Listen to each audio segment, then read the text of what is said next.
Hello everyone and welcome, SimRacing Asia F3 Series Round 5, live from beautiful Circuit of the Americas here on ApexRacingTV. My name is Marco Barbanera, and of course Daniel Litt will join me in the booth and Scott Newton behind the cameras for what promises to be a fantastic race meeting.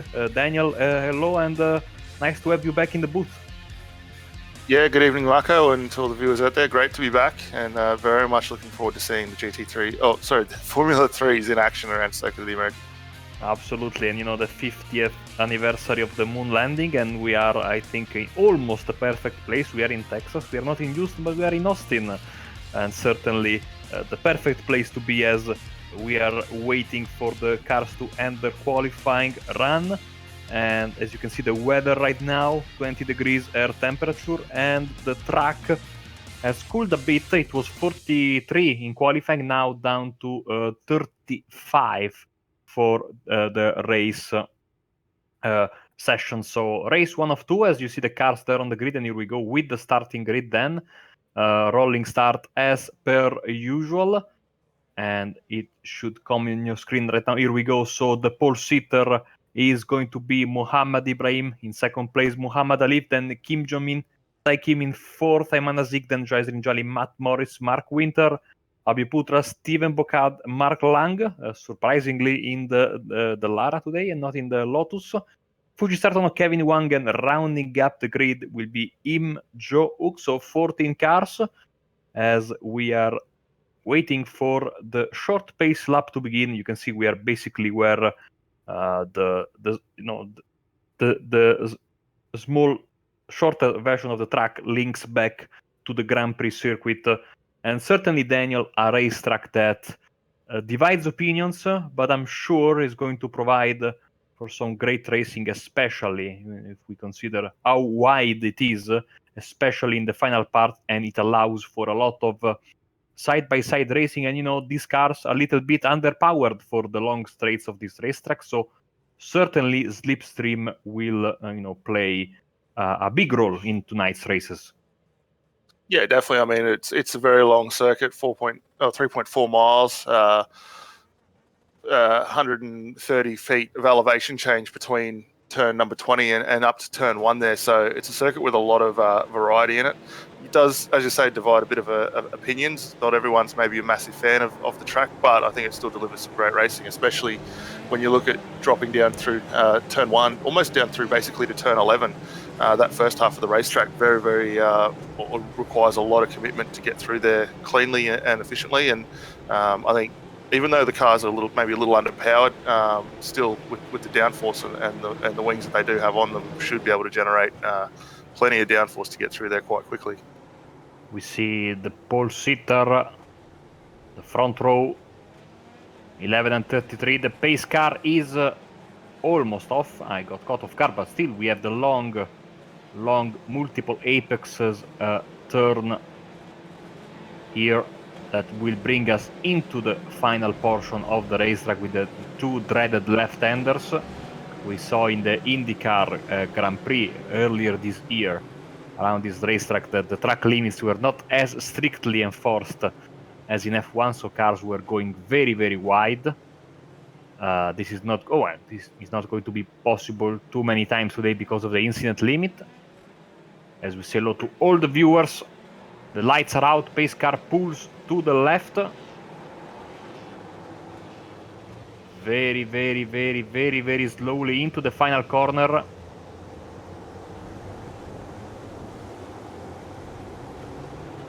And we are racing stand for race 1 of the 5th meeting of the season here from Austin. Ibrahim is in first place. Kim is jumping up into second. Muhammad down to fourth as they have for the very tough braking area of turn 1. Yeah, and a couple of guys getting very wide into that, trying to open up the corner 2 and 3 wide there. So guys getting on with the job very early on, and everyone looks to have got through cleanly. As we head into the S's for the first time, and you can see how much the cars are having to wrestle, drivers as well, with their steering wheel in order to get the best run possible through this particular section of the racetrack.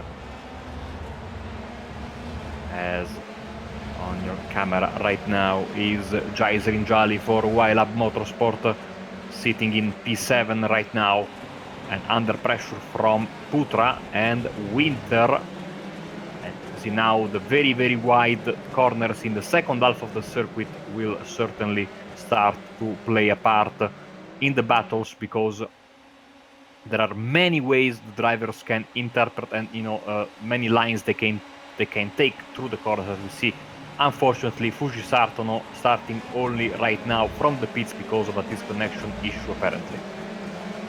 Yeah, it's a long way to make up, especially starting this far back out of pit lane due to the technical issues. So not ideal, but he does have a second race to get back underway and get up there again. But watching Eracing before, he's already dropped 4 spots off his start, so probably not where he wants to be. We've got a nice little battle starting to heat up though for Muhammad Ali in third, and he's fighting Goyim Kim at the moment, and these guys looking pretty handy out on track. The car's looking quite nice as well. Absolutely looking nice.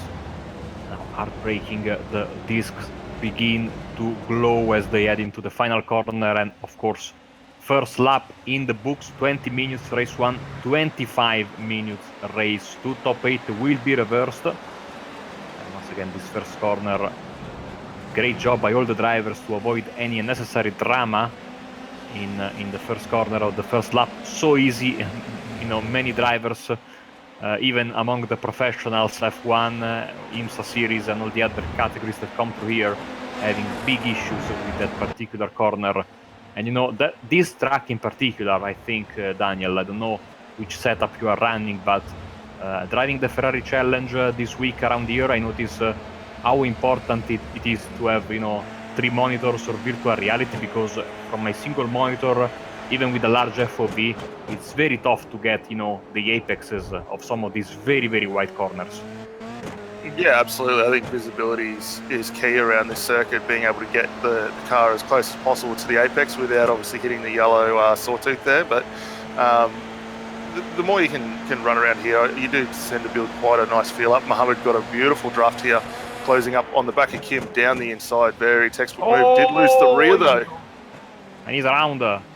You see, and drivers having to take evasive action, by the way. Azik, Jali, Putra, be careful here, side by side. There is not a lot of space there, and contact between Muhammad and Eracing as they both lose several positions because of this contact. And now we have to see the damage to their cars. Alif basically hitting the rev limiter just before sending it into the corner, blocking the rears. And you were right, Daniel, he really lost control there, and then maybe a little bit too aggressive with the rejoin. You can see right now he's struggling a bit, but there's a car around there in the back. Should be Matt Morris. Yeah, Matt Morris, not ideal for him. Normally very consistent in most cars that he runs. Looks like he doesn't have any damage, so he should be able to get back underway as he just loops it around on pit lane. So got the damage now, but a little unfortunate there. Mark Winter up on screen doing a really nice job in the F3 at the moment. Nice Red Bull livery on that car. I think that yes, also Eracing had to head for the pits after that contact. Muhammad continues, so Jali is coming out of his pit stall. One fast repair available for these drivers, and of course now Jali will have to push like crazy if he wants to come back at Kevin Wang. Is 14 seconds behind, and of course his aim will be the top 8 in order to get reverse call. Very tough with only 15 minutes left of this 20-minute first race. Yeah, definitely. I think if he can get to the back of the or the start of the reversing section in the grid, probably ideal recovery. That puts him in a good spot for race 2, but certainly got a lot of work cut out for him. As you say, 14 seconds back now from Kevin Huang, and Kevin probably a little further down too than what we've traditionally seen him in this series, be it in the open wheelers or the GT3 cars as well. Absolutely, I agree with you. As also nice to see Mark Lang fighting it out for the top 8 right now in P9, after switching from the Lotus 79 to the Dallara F3 for this particular round.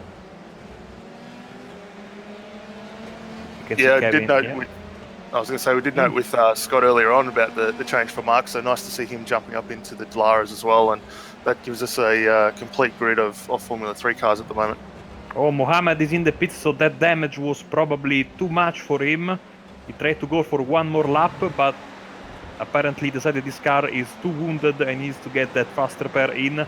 So big surprise for one of the protagonists of this race earlier, and now, of course, he will have to do the entirety of this very, very long pit lane and stop at the very end. And let's see where he comes out. Basically, he's already in P11. Here comes, I think, Jolly. This will be neck and neck. We will have maybe a repeat of this fight as Jolly, with all the momentum in the world, around the outside.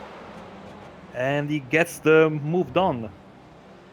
Yeah, very easy move there for Jajin. As you say, the momentum up the straight really helped get that one done, and having the slower exit for Muhammad up throughout a pit lane probably wasn't ideal there in retaining that spot.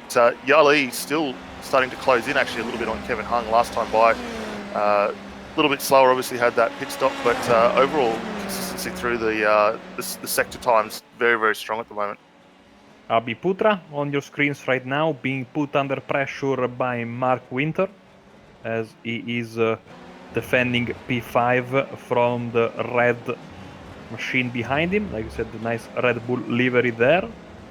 While up driver, of course, aiming for a podium spot. You can see in front of him Azik is in 4th, and up there in 5th place you can see Tai Kim, driver from Canada. We are looking back from Abhi Putra and seeing the gap ebbing and flowing. Now decreasing on lap 2 and increasing back in lap 3 to 1.4 seconds, but now dropping again. We are actually under 1 second, as we can see the gap as they go on the start-finish line. 1 second between the two of them, more or less. So these two drivers are struggling to find a little bit of consistency. And one lap one gains, and the other lap the other driver gains. So let's see how this and I see that Mark Lang has jumped in. Oh, of course, into P8 because of the pit stop for Muhammad. So Mark Lang looking to get the reverse pole right now. Yeah, Mark's sitting in there very nicely. Good consistent lap times for him. Just keeping an eye also on that battle we were discussing with Putra and Winters. Those guys on track, lap times last time by, only about 0.4 of a second between them. So those two very evenly matched, and we mustn't forget about our guys up front. Mohammed Ibrahim got a nice advantage at the moment, 8.5 seconds out in front, and doing a very, very nice consistent job. Yeah, it is, and the cameras very quickly jump onto him as we have this nice view from the top. Mohammed Ibrahim driving absolutely perfectly so far and enjoying, like you were saying, a nice day. As Kim has jumped into the pits, or maybe a connection issue because he has dropped. Well, not in the pits because, of course, he's in the middle of the lap and now he's back. So little bit of server issues or connection issues as Muhammad Ibrahim uses the IndyCar line through the penultimate corner. Sporting, I think, one of the older Sebastian Vettel Red Bull helmets right now. But Kim is back onto the racing, into the scoring table on the left. So all good for him. Yeah, it looked like Ibrahim's had that little bit of a bobble there. Obviously, the width of this circuit does allow him to get that car back under him. But Yali and Muhammad starting to find a nice little fight here. Kevin Huang, running wide, and he actually does drop a spot there to Yasrin Yali and Muhammad Alif. So that's 2 spots for him, not ideal. Yeah, you could see there Jolly using a little bit of the Verstappen line, putting his car almost entirely on the red portion of the track. It seems like Kevin is struggling a bit, as now we have who's that? Bocada, I think, going a little bit slowly on the left side. Or let's see. So Jaisrin Jolly is, of course, it's the lapped car. Thank you, Scott of Fujisato. and he's moving out of the way.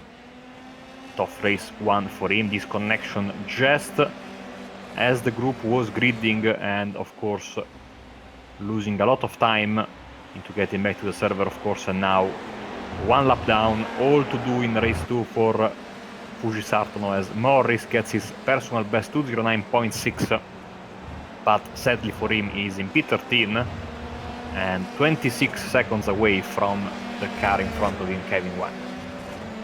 Yeah, a lot of work there for Morris to do. He'll be obviously looking forward to race 2 now at this point, but still ideally wanting to get a finish in the first race here. I mean, consistency and points are key to getting a championship in this series as well. Mark Lang back up on screens at the moment. He's got Steve McCade not too far behind him, only 7/10 of a second there, and the teammates doing quite well. Great to see Mark so high up the order. Normally, as the series owner, he does tend to let everyone else race around him and doesn't try to interfere, but great to see him getting involved in it tonight. Steve Bocchetti, I think in his very first round of the championship, so making a nice debut so far, and I think looking good for reverse pole because he seems to have a nice pace advantage over Mark Lang.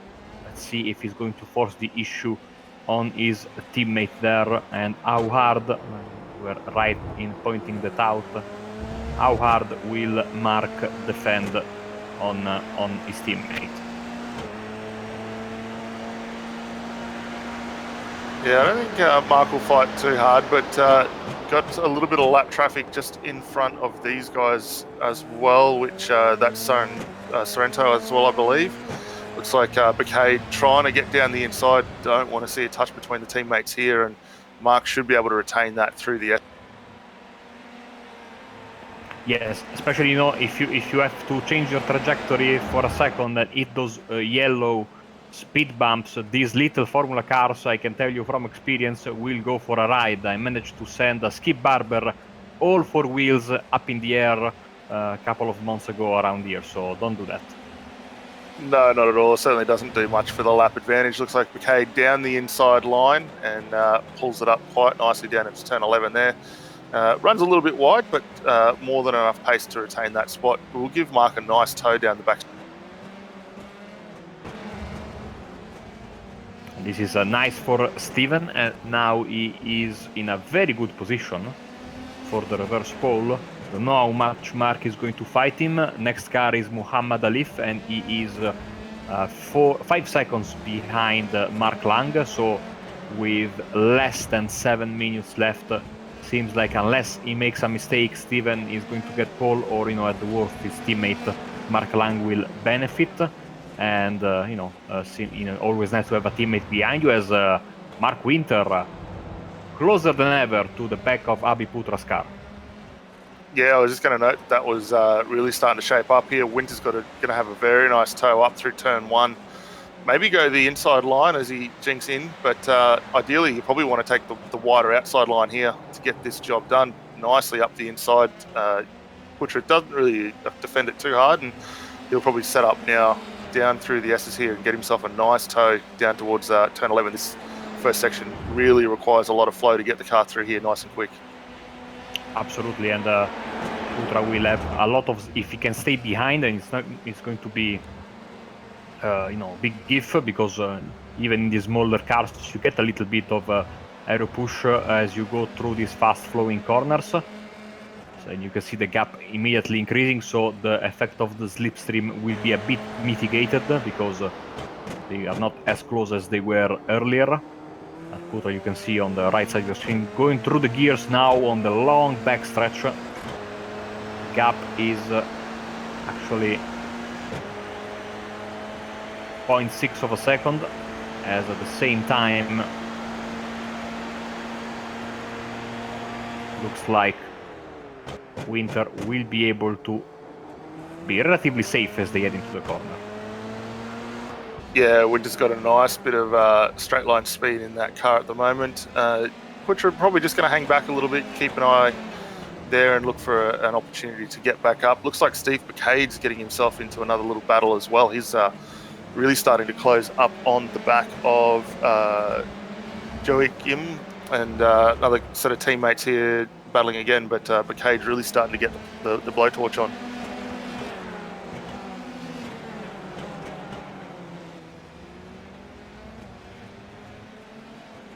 Last lap time too for Steve Bacade was 2 minutes 0.53 versus a 2:01.66 for him, and see him trying to go the wide line here, not able to do it probably on the high side, but him really not wanting to let this position go. These two, if stayed where they are right now, will reverse to the front of the grid for. Same time behind him, you can see Mohammed trying to push on Mark Lang, so 2 nice battles here. And of course, Mohammed has all the interest in getting past Mark Lang quickly because he wants to get into the fight for the reverse pole. Here we go on the inside of Mark Lang, and he gets the move done into the first corner. And now he has his sights set on catching his 2 rivals in front, Bouquet and him, who are having a mighty scrap themselves as they go through the S's. Yeah, we can just see that at the front of the shot there, still going on for those guys. Mohammed's doing a really good job at the moment. Obviously had that issue early on with the damage to the front wing after an off-track and a subsequent collision there with Yali. So he's coming back up quite nicely at the moment. And him managing to get a little bit of a gap, looks like. Also, Mohammed's also got past Bacade now as well. Yeah. I don't know if that was a slowdown for the number 14 car, but he really lost 2 seconds in the essence to Muhammad Alif, and that was a easy move, so to speak. And now for Muhammad Alif, it's the reverse pole position in P8, but he wants more, he wants the points, and he's pushing in to get into P7 with the next target, of course, being Im Choke in P7 for Eurasia SimSport as well. And he gets him using a little bit of a mistake. Wow, that was so close. Oh, and the South Korean driver making a bit of a mistake. Here comes Bouquet, his teammate, on the inside as they get into the very fast triple apex right-hander. Fantastic fight between these 2 teammates, but in the end... Oh, don't touch! Oh, the contact between the 2 teammates there. What a disaster for Bouquet and Im Cho-hook. And, Jali goes past, Lang goes past.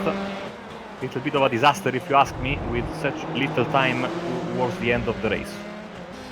Yeah, definitely not ideal for either of those drivers. Look at him sort of started a little bit issue with drive out of the very tight left-hander there and spun up the wheels, which once Mohammed got past him caused a bit of an issue. These guys still going at it up through turn 1 and again touched again. So no love lost between the teammates here at the moment.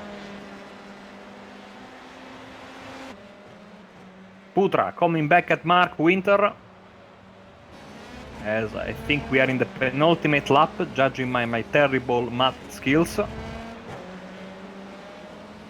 I think we're going to be very close here. Putra got a nice toe, really trying to maintain that draft all the way down turn 11 there. Gets really closing up quite nicely on the back of Winters. Winters getting a nice run up here and should be able to retain it as they make their way up towards the back part of this circuit now.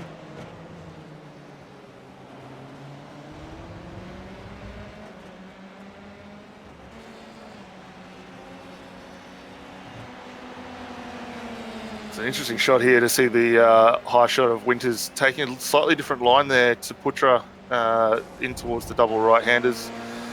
Winter able to maintain as the guys make their way up into the final corner here, and nice drive from Winters. Putra with an even better drive and gets himself in the toe for the run up the front straight and may be able just to pip this one at the line here. Looks like maybe the guys are going one more time and up the outside here, so it goes the long way around with a little bit of a wiggle there and drops back in behind. Yes, white flag is in the air right now, so this will be the final lap, as it at the same time, once again dropping down the order is Kim Joo-min. Hopefully just a connection issues and he will come back on the timing screen. Otherwise everyone behind him, and he was in second place, everyone will be pushed up one spot, and this time he has been gone for quite a bit of time. So I'm afraid this could be, proper disconnection this time around. As here comes Abhi Putra, you can see very deep on the brakes, and now he tries to get the perfect exit on the backstretch, trying to get back in front of Mark Winter. Yeah, we'll just keep an eye up on our race leader, Mohammed Ibrahim's making his way through the final couple of corners here, and very commanding lead tonight, 23 seconds up the road from his nearest competitor, and navigates the final corner, and will bring it home for race 1 win tonight here at Circuit of the Americas. You can see immediately parking to go back to the pits and get ready for race 2, as Kim has come back, but in P10, so disaster for him. In this case, I think is more of a than a freezing issue, as Muhammad Alif gets past Mark Lang, so Lang down to 8 in the reverse pole. Abhi Putra, I think, will have to settle for 5th place in the end. Good drive from Mark Winter, very, very good drive. Yeah, absolutely. These two put on a very good show here, and will team up again, ready to go for the next race. Mark Lang up on screen. Good to see him coming home with a strong 7th at the moment. He's got a little bit of a gap over Yasrin Yali, who was able to get back past him. Muhammad Alif got past him a little while ago, and will find himself back up the order a little bit more after his issues earlier on at the start of this race. So good recovery drive from Muhammad Alif there, and Mark Lang gets the reverse pole in his debut race with the Dallara. Im is in 9th place with Stephen Bocade is around, and almost collecting. I think that was Fuji Sartono. Yeah, very lucky not to take the teammate out there with a lose through that high-speed section, but he will be able to bring that car home. A little bit of damage on the rear end plate there, but obviously the guys will get a reset, and we'll just wait for our final driver to come back across the line, Matt Morris, as he works his way up around the final. Certainly big disappointment for Matt Morris. He will look to redeem himself in race 2, but starting from P13 will not be easy, as he is our final finisher. And here we go then with the final results from race 1, and your winner, Muhammad Ibrahim, take him in 2nd, Ayman Zik, Mark Winter, Abhi Putra rounding up the top 5, Jaisrin Jali, Muhammad Alif, Mark Lang in 8th, Imjuk, Kim Jumin in 9th and 10th, then Kevin Wang, Stephen Bocade, Matt Morris, and very unlucky Fuji Sartono with connection issues. And of course, the reverse grid for the top 8 means that Mark Lang is in pole position, side by side with Muhammad Alif, then Jaisrin Jali, Abhi Putra, Mark Winter, Ayman Zik, Kim and Muhammad Ibrahim round up your reverse grid, and then starting where they finished, Imjo, Kim Jumin, Kevin Wang, Stephen Bocade, Matt Morris, and last but not least, Fuji Sartono. So we go 5 minutes more, Daniel, and of course, good chance for Muhammad Alif, I think, but Jali and Putra will certainly, be very close to him, and of course, Kim and Ibrahim looking to make their way through the traffic as soon as possible. Yeah, absolutely. I think we can't discount Muhammad and Kim working their way back through the field. Obviously, with the reverse grid puts them a little further down, but with the pace that we saw from both of those drivers in race 1 just gone now, we'd expect for them to come back up through the grid quite nicely. Great to see Mark Lang leading the series off for this race 2 here, and he'll certainly be enjoying that, as you say, first time out in the Dallara tonight. Yes, being a little bit unruly there, going past the pace car, which is not what the league organizer should do, giving bad example to the other drivers. Now slotting back into his regular starting position, as you can see the group coming through. And while we wait for the drivers, we must also give a special shout out to the sponsors helping Mark and the SimRacing Asia community getting the series up, SIMMSA and Macau-China SimRacing. They've been on board for both seasons this year, and great to have them still helping Mark with continuing to get this series going and giving a lot of young drivers a great opportunity to showcase their talents. And thanks a lot to SimRacing Association of Singapore as well, making, like you said, this Formula 3 season possible. Pace car taking the hard left as we are getting ready. Mark Lang is not in pole position right now, so the driver on the outside will have to maybe slot back a bit, Muhammad Alif. Okay, now I think we are good, and there's a bad start from Muhammad. You can see a little bit of uncertainty there at the start. Hopefully nothing crazy will happen in turn one. Hopefully there will be no penalties, as we have a massive dive bomb there on the inside. I think that was Kim, 3 wide there as cars are spreading left and right, and now it's going to be a matter of finding inches of spaces available on the racetrack without colliding with your opponents, and everyone has been able to do so brilliantly, I have to say. So now fingers crossed that no one got a penalty, because that was a little bit of a clumsy start, and someone is around there. Is that Mark Lang? Yeah, I didn't see who that was. It might potentially be Mark Lang. He has dropped a long way down the standings at the moment, so if that is, unfortunate for him, but very aggressive move from Kim at the start of this race. Putra looks to have promoted himself up to the lead of the race here. Winters on screen really starting to work on the back of Kim and Ty as well, so he's got himself a handful of cars just in front that he's going after. Yeah, sadly, we can confirm now on the left side of your screen. You can see on the timing tower, sadly, it was Mark Lang involved in that spin. And so from first to last in a matter of a few corners, unfortunately, so a long way back for him. And you can see how closely packed these drivers are. Putra, oh, someone is around him, I think, going around there. And another car is around there, once again, 2 Eurasia SimSport cars. Bouquet, I see, dropping some position. Don't tell me that him and Bouquet touch again. Abi Putra, what happened to Abi Putra is why you can see there in the runoff area, Abi Putra from first to 9th. No one wants to be in the lead of this race, apparently. No, Putra a long way wide on the AstroTurf. Have to get an idea whether he lost the back end of the car, got very twitchy, taken a very tight line through that segment, able to get it out of the sand trap, but he has gone a long way down. Oh! 11. Someone just smashed very hard on the pit wall. Trying to understand, was it Mark Lang? I think it was Mark Lang, as he's very, very slowly coming across the start-finish line. You can see big hit there. I think we might find that is Im Jung. So it looks like he's lost the back end of that. You're right, it's Im Jung, yeah. And you can see not enjoying the best of races, that is for sure.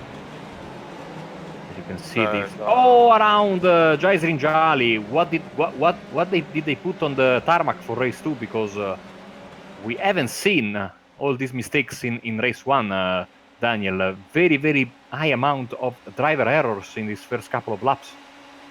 Yeah, very odd to see what's going on here. A lot of guys losing the back end. It is certainly helping the likes of Ibrahim's, who had to come back with a touch there on, who was that? Kim, I believe. And he's working his way up a long way from the back of the field with these spin-offs. It's certainly helping him get back up front. But a lot of unforced errors from a lot of drivers. And of course, we say this every time as this great battle continues between Ibrahim in 4th and Kim Joo-min in 3rd.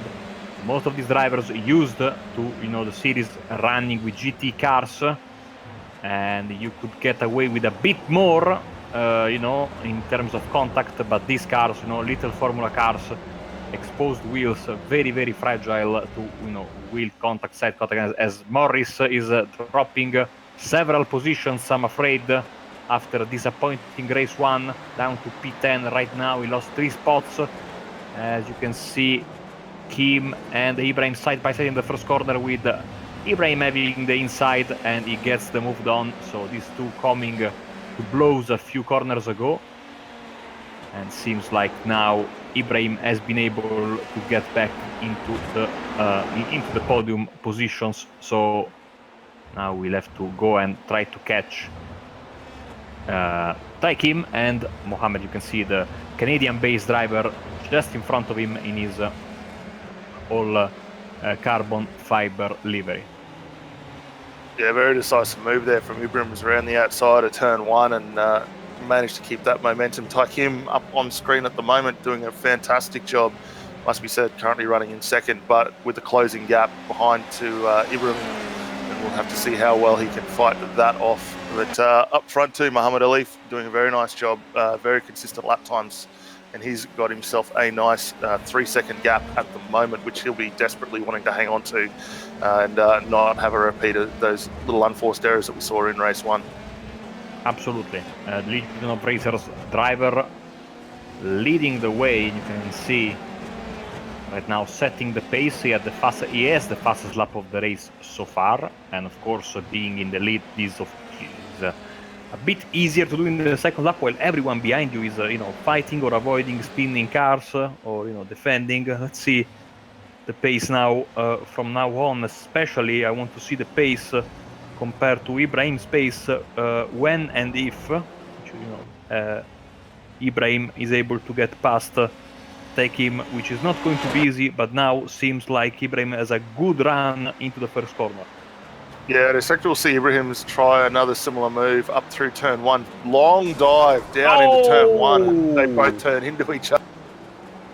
Well, so much for looking at the clock, because now not only Ibrahim is falling into the clutches of Winter and Azik, but I am quite sure he's going to have some big damage to that car. I may see it crabbing just a bit from up here. You can see it missing the chicane. Certainly he's having some issues with his steering. Yeah, definitely, and also some damage on those rear end plates as well. Very unsettled as he goes around now. That was a bit of an awkward move there through turn 1. I mean, you can get away with so many aggressive moves, before sometimes, it comes to bite you, and that is, the other side, of the medal, like we say here in Italy. When those aggressive moves are spectacular, they help you, but just one mistake and you are now fighting with a damaged race car, and certainly he will have to get, you can see he's clearly crabbing from this camera shot. He needs to get into the pits as Jolly goes by and get faster perdon and try to push and get as many positions as possible. He has the little bit of help of this race being a little bit longer than the first one, but certainly not the race 2 he was looking forward to. No, not at all. And obviously race stewards will take a look at that incident post-race, and we may potentially see some penalties handed out as a result of that. I think looking at from how far back he came, certainly you would be keeping an eye on the mirrors as you're looking in towards the apex, but obviously we'll keep that one aside for the adjudicators to sort out after the fact. Jazrin Ali still on screen at the moment, doing a good little recovery job here, down a couple of spots from his start. Obviously the reverse grid did help him, and he currently finds himself in 5th outright. Ibrahim's made his way down the pit lane for his fast repair, so we'll keep an eye on where he pops out after that. But yeah, guys seem to have settled down. The gap's starting to widen a little bit more, and hopefully this is just that little bit of a lull in proceedings before it does start to heat up again. Absolutely, as we can see, like I said, the Eurasia SimSport number 2 car going through the S's. Certainly a very action-packed start of the second race as Ibrahim comes out in P10. He is 12 seconds almost back to Kevin Wang in P9, so it's certainly a long way to go, but he has the pace. He has to avoid making mistakes, as we are entering now into the 9th minute of racing, and we will see if the drivers now, like you were saying, will settle down just a bit before the final few laps where they will go. This second race being a bit longer gives a bit more points on offer, and so certainly you want to get into a position where you can do the best you can in the final few laps and get those important positions. And maybe, if you have to slow down a little bit in the middle part of the race after, a frantic start of proceedings, you can do so. Yeah, absolutely. I think we may have actually lost Muhammad at the moment. He's showing back in the pit lane, so potentially our fourth retirement of the race. And for the drivers that are currently out, we've lost Avi Putra, Im Yui, and Steve Bacade earlier on. So we'll keep an eye on Muhammad and see if he's able to pull himself back out. But up on screen, Tai Kim and Mark Winters still going at it. That gap actually going to turn into a bit of a three-way fight here for second, third, and fourth, with Haziq also coming in on the back of this train as well. So we'll have to keep an eye on this little fight. Tai Kim obviously got a little bit of damage after that earlier contact with Ibrahim's, but yeah, the car pace overall still not too bad, although last time by was a two-minute lap, and that would have been partially a result of that contact. Yeah, not a good lap there for Eracing. It's just I think it's something big going on with this car, because look at how much Winter is closing down and is bringing a Zik with him. Gotta be careful there, Winter, not to pick up a slowdown. Of course, because we are following the official F3 series calendar, as see Winter getting very close but not making the move. From this very wide racetrack, we are going to go to a very tight racetrack next week, because we will be in Mount Panorama. So that's going to be interesting as Winter goes in for the move. Yeah, definitely a great move from Winters. Got the draft quite nicely out of turn 11 there and able to come down. Haziq having a look also. Careful there! And, that was quite a big lag contact. I think that Kim misjudges braking. That is out of the question. But the contact was initiated by a, alpha meter, I would say, of lag contact, and that was very unfortunate, I think, because then the two cars tangled with each other. Certainly, I was just about to make the point, if for Kim would have been better to get in the pits, fast repair and come out, because of how much he was struggling, but now the point is rendered moot. And Mark Winter now down to P5, certainly with, I would imagine, a little bit of damage as well to his car. And here we go into the pits for the fast repair.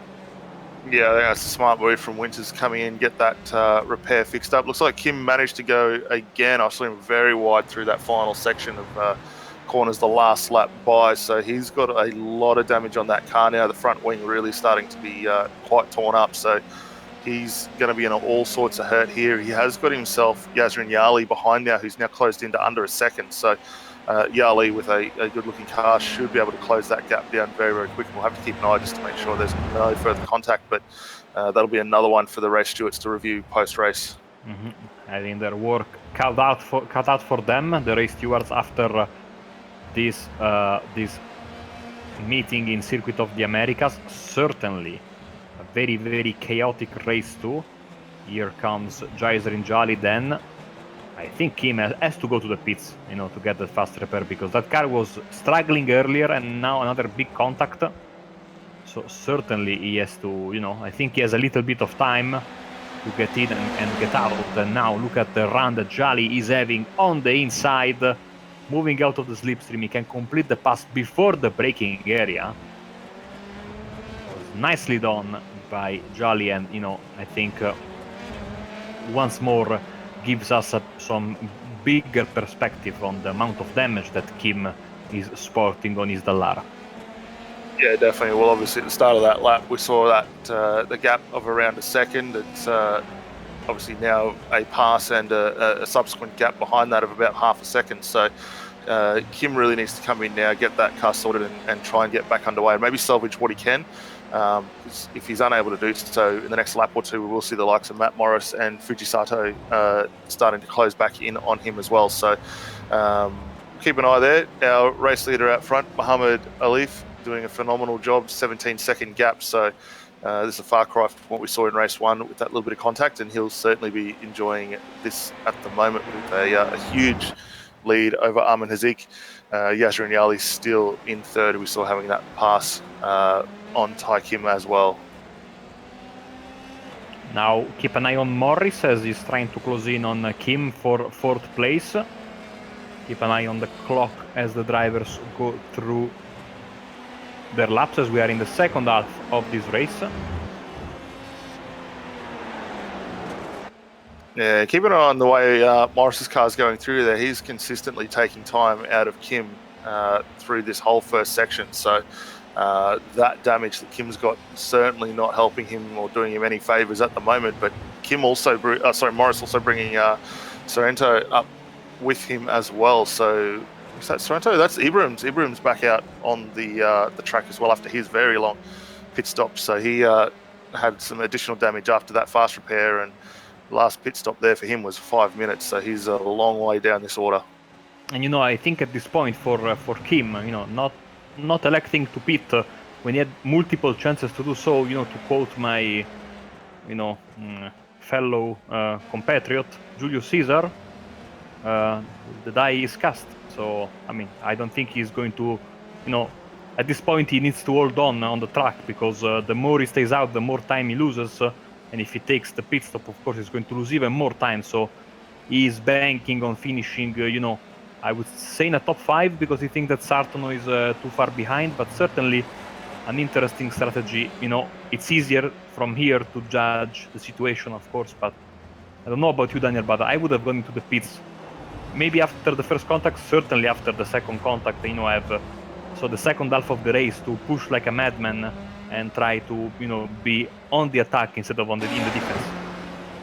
Yeah, look, as you say, hindsight's a wonderful thing, and the beauty of being up here is we do get to have that little bit of forethought and think on it. But I certainly would have been like yourself, come in after that first lot of contact, got the car repaired and back out. You might have found that in doing so, you take that little bit of a time penalty initially with having to come down the lane and take that stop, but you're likely to find yourself in some clear air. The guys might trip over themselves a little further on without you being around, and you're able to sneak up on a couple of spots. But looking at the way that car's going, he is hemorrhaging time left, right and centre over Matt Morris, and I think we saw close to nearly 2.5 seconds difference that last lap, and here we are, Matt Morris on the gearbox of that car now. Yeah, I think Matt Morris should let Ibrahim go past in order to avoid any, he's clearly quicker. And they are not fighting for position. And now he can use his slipstream and, maybe help, we'll use a little bit of help from Ibrahim with slip, as Kevin Wang, by the way, is going to the pits now. No, Morris wants to get back past Ibrahim using that double slipstream. Here comes Kim, they touch. Oh God, that's a massive wreck. Yeah, look like Ibrahim and Kim getting in contact with each other, so we'll have to try and get our director to possibly pull up a replay if we can. Morris looks like he was able to avoid all that contact and goes through, but the dive up the inside from Ibrahim's very, very cheeky there through turn 11. As we are seeing a replay right now, and Matt Morris in the end got very lucky, forcing the issue. I thought when he got passed by the lap car, I thought he was waiting there, but then he forced the move, which is completely within the rules. But he put himself in a big danger, and I think also we can say that Ibrahim is a bit frustrated by how the race is going. He forced the move on Kim there, and that they made contact earlier in the race, of course, and in the end Morris was lucky, but it could have been a lot worse for him as well. Certainly Ibrahim and Kim are the guys who are suffering the worst. So third big crash of the day is the one that finally stops I think Kim's... no, sorry, what am I saying? He's still running in 5th, so he's still going on. But certainly now, his car... I mean, how is that car still not with a meatball flag, after all he has been through?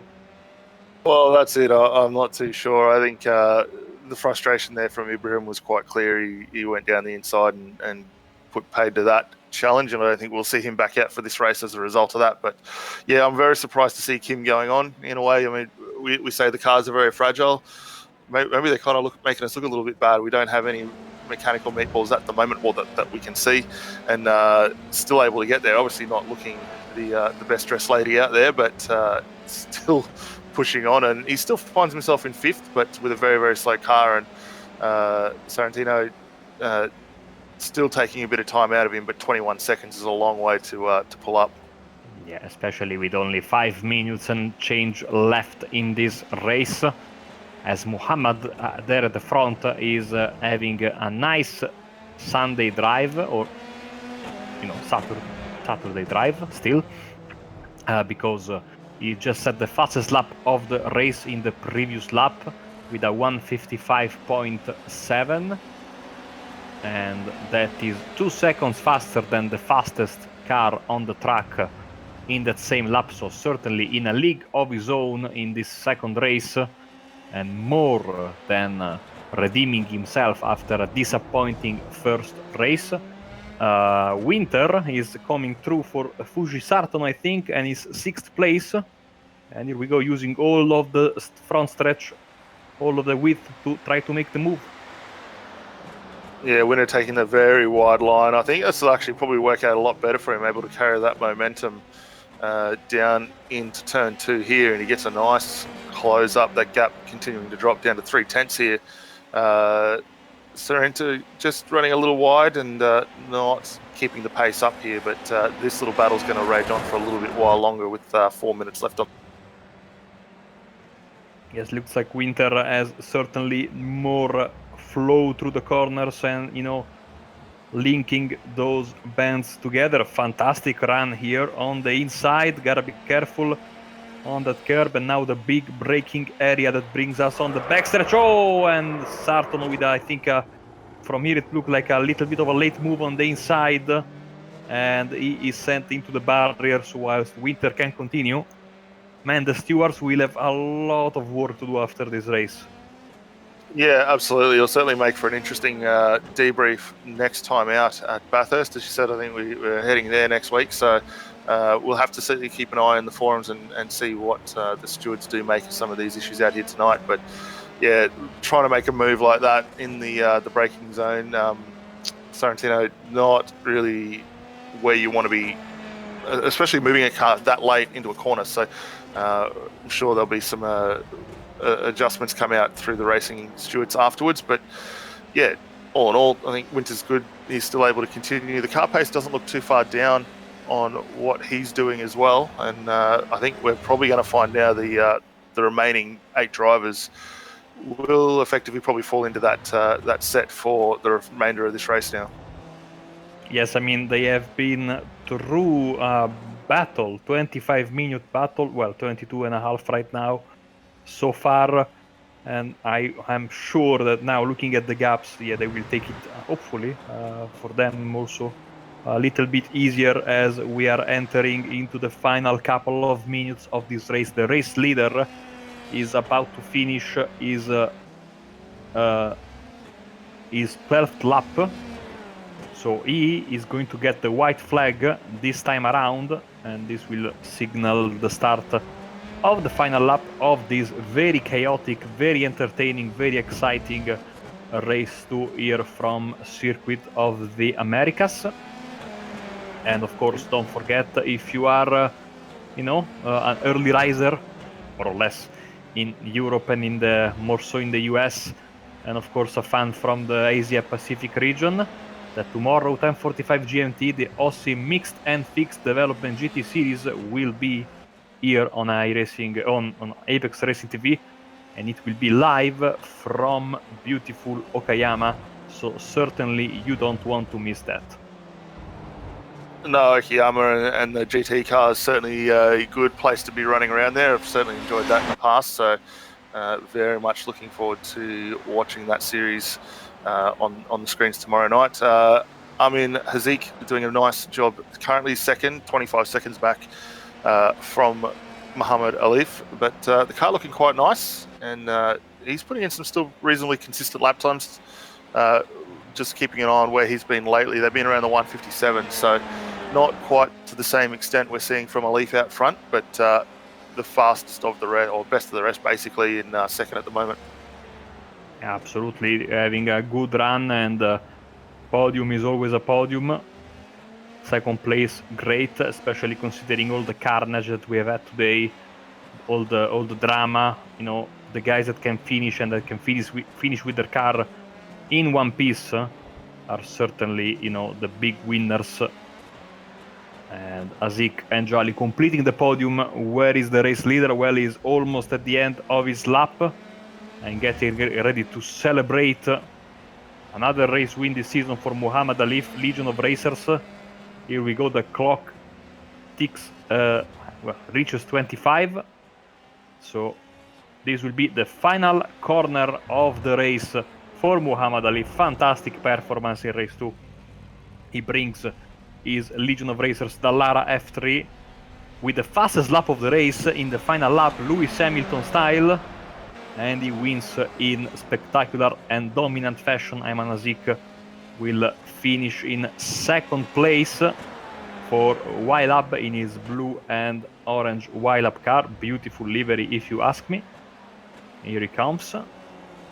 Nice drive from him. And Jaisrin Jali, I think, started third and finishing third. So a good, consistent drive from the series veteran. Morris will finish fourth. Kim will finish fifth. Lang is already home in eighth. Here comes Mark Winter. So bad luck for him, involved in that mistake. Sorry, involved in that fight with Kim, contact that put him out, of the podium contention in the braking area. And we're also waiting for Fuji Sato. He will finish in seventh. So in the end, Mark Lang, mistake at the start, but he was able to keep it consistent, and he finished with another 8th place. So certainly the switch to the Dallara F3 seems to be good. Too bad for that error at the very beginning, because he could have had, certainly, with all the chaos we had, a shot at the top 5. Here comes Fuji Sarton for Eurasia Sim Sport Guardians. Going to finish in 7th. And that will be that for this second race. We should have the results on your screen very, very soon, as we are also, like you can read on the chat, we are going to have the interviews. But Daniel, let's go through the final race results then. Yeah, so Muhammad Alif takes the race 2 win tonight for Legion of Racers. Very, very dominant from him. Ayman Azik finds himself in second for YLab Motorsport, with teammate Yasrin Yali rounding out the podium in third. Matt Morris, great recovery drive for him there for Velocity MMR, up in fourth. Tai Kim, with his issues, does come home in seventh for Eurasia Sim Sports. Mark Winters, who we saw finishing in the Red Bull car, comes home sixth. Great result for him. Fuji Santanaro in seventh tonight for Eurasia Sim Sports. Mark Lang, the first of the lap down cars, but in eighth for Eurasia Sim Sport and Series Host. A great recovery drive from him there, from those earlier issues. And then our retirements for tonight: Kevin Huang finds himself in ninth. Mohammed Ibrahim's in 10th. Jai Kim in 11th. Abhi Putra 12th. Im Jo in 13th. And Steve McCade in 14th. While we wait for interviews, Daniel, we briefly touched on the next race, which is going to be, of course, in a track that is very well beloved by everyone, Mount Panorama. And one of those tracks that you don't think about it as a formula car type of racetrack. Certainly, if it's an unforgiving track for GT and touring cars and supercars, with Formula Kart is going to be like no mistakes allowed whatsoever there. Yeah, absolutely. I think it's going to be a very different mindset in setting up a Formula car for Bathurst compared to what you do with a V8 or a GT. But the downforce, is going to be wary that it doesn't lure you into a bit of a false sense of security with how the car goes. Obviously, I'm sure the guys are probably going to do a little bit of recovery viewing and watching the likes of the Jenson Button lap in the McLaren Vodafone Mercedes a few years ago, when he went around the circuit there and did a phenomenal job. So that'll probably help set the guys up for a bit of an idea on what they can expect. But yeah, with Bathurst and the unforgiving nature of that circuit, I think we're likely to see the guys very familiar with that, the likes of Matt Morris, maybe particularly shine well around there in those cars. Well, seems like no driver is coming for the interview, so I'm a bit sad. But we also remind you once again. I said tomorrow, 10:45 GMT, we are going to have the Aussie Mixed and Fixed Development GT Series, 10:45 GMT, like I said. Then on Monday night at the usual 7:15 GMT, we are going to have the BSR MX5 Monday Cup, same time, but on the Eracing Esports Network, the World GT Championship is back at 11:45 GMT. So basically in the night, we're going to have Rick Motek, and then 10:45 GMT in the morning of Tuesday, we're going to have the official IMSA SOF race for the Australia, New Zealand region, so don't want to miss that. Later in the day, at 6 GMT, the VRS GT Sprint Series official race, SOF race, and then, of course, 7:15 GMT for the MX5 Pro Series that will be on the Eracing Esports Network. Wednesdays are off for the time being. Before in September, we get SimRacers World GT3 Series back. On Thursday, of course, BSRTC will be back from Charlotte, the Roval. Then on Friday, the iRacing Le Mans Series, and Saturday we will be back 13 GMT for this championship, and then at 18 GMT, we are going to have the second round of the season, triple header, Oulton Park, Fosters, the Euro V8s are back. So a lot to look forward to. We might have an interview in the end, I think, Daniel. I think we have Mark Lang waiting for us. Yeah, it looks like Mark's just jumped in, so we'll get him up here and find out how things went for him. So g'day, Mark. Welcome up to the commentary box, mate. Looks like a bit of a tough race for you in race 2, but good results race 1 for you. Yeah, pretty happy with how it went in race 1. Just kept the car on the track and eventually moved up to 10th position. Couldn't hold Alif back on the first race for the last lap, but that's fine. The guy's fast. Race 2, yeah, that was pretty embarrassing. But that said, I did have a pretty good start. Yeah, definitely. Obviously, with the reverse grid, really helped you being up the pointy end and leading the way off. Looked like there was a little bit of confusion with the way the field got away right at the beginning there. But all in all, how'd you find the change from traditionally what we see you in the Lotus 79 to the Dallara? Well, the Lotus has a lot of downforce, and I can basically accelerate through the corner, and the back end will not kick out. So I had to kind of figure out how to drive the F3, and I started figuring it out probably 1 hour before the practice session started. I got a setup from one of the guys and started to tweak it. So yeah, I'm pretty happy with how that first session with the F3 went out. Obviously, after in race 2, once I hit the wall, my lap times dropped by about 6 seconds for whatever reason. Yeah, well, I guess the F3 car not really one that deals extremely well with circuit damage, but obviously now we move forward to next race at Bathurst. What are your thoughts moving into that circuit, and is there anything you may look to work on before? I think definitely get a little bit more practice. So the good thing is that at least to some extent I can be competitive. I just need to work a little harder and put in a bit of practice. Now where I'll end up, I don't know. I think as long as I keep it on the track, we'll see. Bathurst can be a bit tricky, and the attrition rate can be a bit high.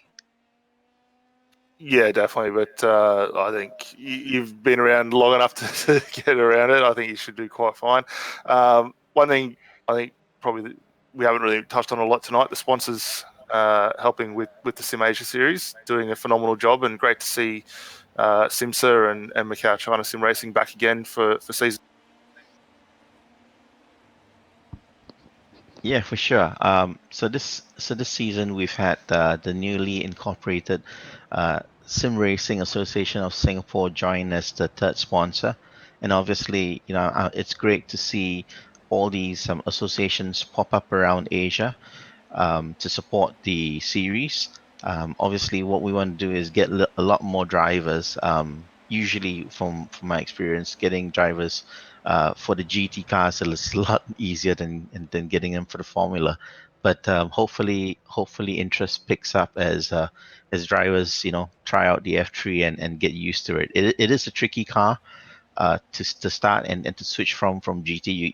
You can get discouraged very quickly, but you just have to work on it and get used to how it drives. And once you do that, as you've noticed in the last few races, the racing can be quite fun. Yeah, definitely. I think you say a lot of mindsets is very different from what the guys have done. I know with SimAsia, there's been previously the Star Mazda series, which quite a few seasons ago went quite well, but predominantly with this one being a GT3, probably a lot of mindset reset for everyone to get up to speed with it. Yeah, for sure. I can't blame them because a lot of the teams are focusing and putting and setting up their season schedules to mimic the official season, or at least to follow it. So a lot of them are driving the GT3 classes or GT classes in preparation for some of the big races. So to ask them to separately set aside a program to do F3 can be a little bit challenging. Perhaps it might have been better for me to do the F3 at the end of the season, but I just wanted to try a season of Formula racing, and I thought the racing so far has been pretty good. It's just that the grid sizes need to grow a little bit. Yeah, definitely. But I think, look, it's nice to have a little bit of variety, and we've seen that over the seasons with this league as well. So I think continue on with it. It's going to go very, very well. I might see if Marco had any questions for you too, mate, before we let you get out of here, though. Just the usual, if you have any shout out to give to the sponsors, whatever you want, go ahead. So I want to thank everyone who's been tuning in to watch the races. Appreciate all the support. I want to thank all the sponsors, the three associations, SIMSA Macau, China, and Singapore Association. I'd like to thank the guys behind the scene, which is Bruno Cardosa, Chan Wei Han, who liaises with ApexRacingTV. I'd like to thank Kevin Huang, who is our steward. There are a lot of guys who do a lot of work behind the scenes to get racing up in Asia, and I'm very thankful to them. And obviously these includes some of the team managers as well. And obviously, lastly, thank you to Apex Racing for hosting us this season as well. Awesome. Thank you very much, Mark. We will catch you hopefully next week after Bathurst. For sure. Good night, guys. Good night to you. And we are heading to the closing of this broadcast. So, as Scott reminds us to tell you, the viewers, that he was the champion in the SimRacing Asia Pro Mazda series. So we are obliged to do so. Final thoughts before we close the broadcast, Daniel? Look, I think it's, we did see a little bit of attrition, and the width of this circuit probably adds a little bit to some of those moves. But all in all, I think a lot of fun tonight. Be great to see the field size increase, and I think Mark and the team are working very strong on that in the back end to help do so. So, no, I'm looking very much forward to next week out at Bathurst. I think we should be in for some great racing again. Awesome. Thank you very much. So we thank Scott Newton for being behind the cameras today, and of course, Daniel is in the broadcast booth with me. My name is Marco Barbanera. On behalf of everyone here on Apex Racing TV, we wish you, as per usual, good night and happy racing.